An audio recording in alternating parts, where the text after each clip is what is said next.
Hello viewers, my name is Erwin and welcome to my newly created channel in which I'm gonna post some tutorials on app making on Kodular.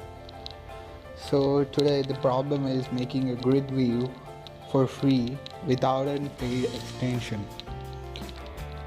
Maybe you need a grid view in your app but you can't afford it as grid views are majorly paid extensions.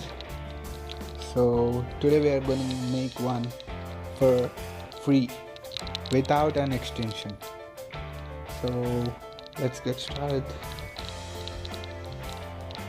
Here is how I made a grid view for free using an HTML file, which link is in the description, which you must upload to the assets of your app. And here is the block, how you can control that. Mainly you will need this block,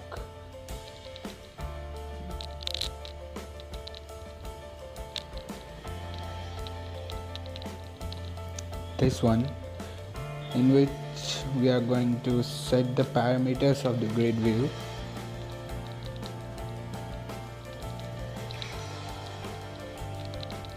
The AIA file is also in the description, go check out. And the first parameter is the title of the grid view, which will be shown in a large font size letters. That should be placed here and separated by a comma. One more, here comes the image link, which will be shown on the top of the grid view, and then followed by description, and then you can set the paid or free icon on the top. If you wanted another icon which will be floating on the grid view, you can change it in the HTML file. Just edit the icon name, that will change the floating icon. And here comes the number of views and then the ID of the grid, which is used to recognize the click the grid number.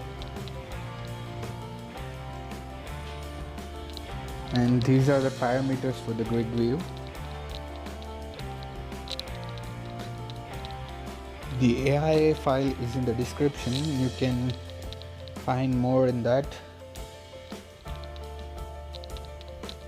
And this, after setting the parameters, these are sent as a web view string using a web viewer, and then use the Typhoon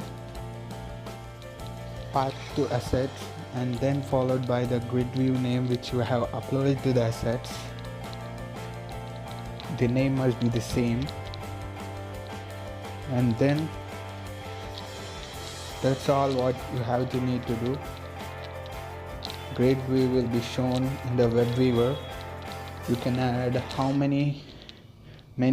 many you want grid views.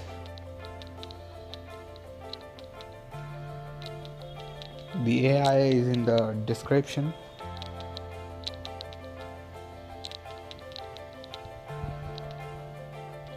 Thanks for watching. Make sure you subscribe for more such videos.